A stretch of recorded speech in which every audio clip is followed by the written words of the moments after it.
Alright, now here we are looking in the back box of our Earthshaker, and here's where it gets kind of scary.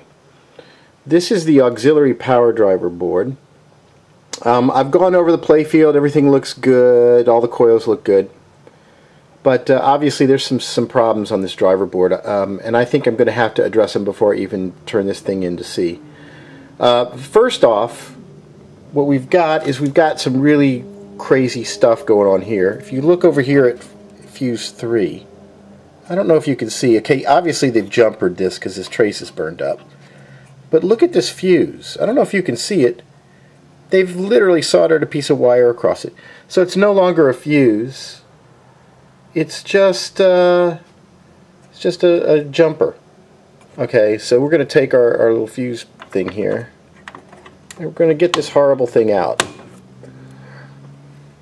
And I'm going to show you what a really, really bad idea looks like. I don't know if you can see that. Can I bring it up closer? Is it going to get in focus or not? Let's see.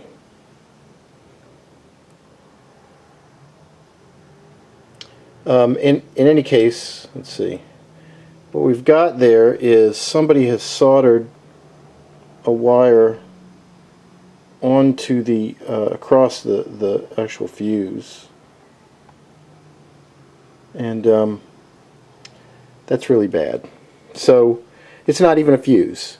So we've looked up in my little sheet here where I've indicated what the fuses are and where they're located and where the problems are. So I'm going to go over here into my bag of fuses and grab me the proper fuse, which is a slow blow 5 amp 250 volt fuse, and I'm going to stick it back in there. Okay, and whenever I mess with the fuses, I always check to make sure that the fuse holder is solid. If it wiggles, that's an indication of a broken solder joint. It's very easy to break the solder joints on these fuses when you pull them out. If you grab them and just jerk them or you slam them in, you can break the solder joint in the back. So you either use a fuse puller like this, where you can kind of get in there and twist and slowly pull it out, or you know, when the machine is off, obviously take a small little screwdriver and just slowly pry it 1 inch up. Okay, now we got F5 and F6 here. Let's look down here. F5 and F6 on board 2.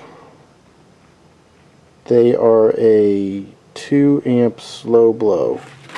So let's look over here for this is a 2.5 amp. 3. There's our 2 amp slow blows.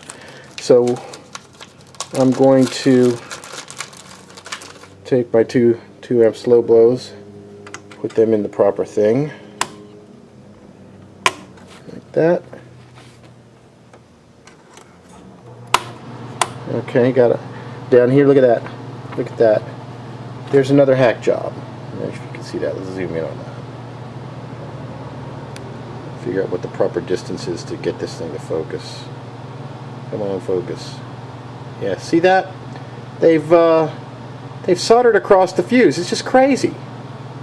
Who in their right mind does that? Seriously. I mean, if the machine's not working properly or keeps blowing fuses, don't do something like that. All you're going to do is screw up the board. So let's pull this thing out. Look at that. What the hell were they thinking? I wish I knew how to get that thing to focus specifically. Could probably do some manual focus thing. But as you know, I'm not the camera tech. I'm not much of a tech at all. I'm certainly not big in editing and fancy. So that's it's F8.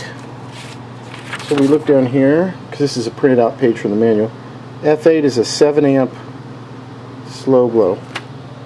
Find our 7 amp slow blow. Again, they're marked by MDL. So I will hold the camera with one hand, grab the fuse with the other, and there's our 7 amp, which goes right in here.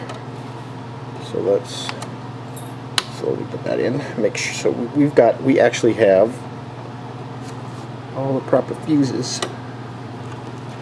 I'll let that thing go in there. There we go. Okay.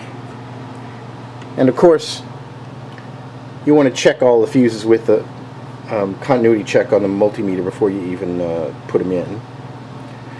So you'd think, okay, I'm going to turn on, but I noticed something right here. Do you see this right here? Can you see that? You hear that? That's a trace that is burned off of the board, going from the bridge rectifiers to these fuses. Probably because some asshat jumped the fuse and ran a lot of voltage through. So it burned the traces off the board. Now, I'm almost ready to turn this thing on and try it, but there's no way I'm going to do it when I see there's literally traces burned off the board right here. So there's something seriously wrong. So I'm probably going to have to pull this board before I even turn it on and fix these traces. And while I'm at it, I'm thinking I should replace these two bridge rectifiers right here. And just take my meter and go over the whole driver board and check all the traces, because I'm almost certain that this auxiliary driver board is not going to function properly. So, and since I don't have another System 11 to test this in, I'm going to have to pull this board and just give it a good once over and see. But I'm not even willing to turn it on when I see these fired up traces here. I got to fix that. So that's what I'm going to do. Again, one step forward, two steps back, but we are seeing problems and we are fixing them, and that's the whole objective, and that's part of the fun when you're messing with this level of pinball restoration. So until next time, thanks for watching. PinballHelp.com.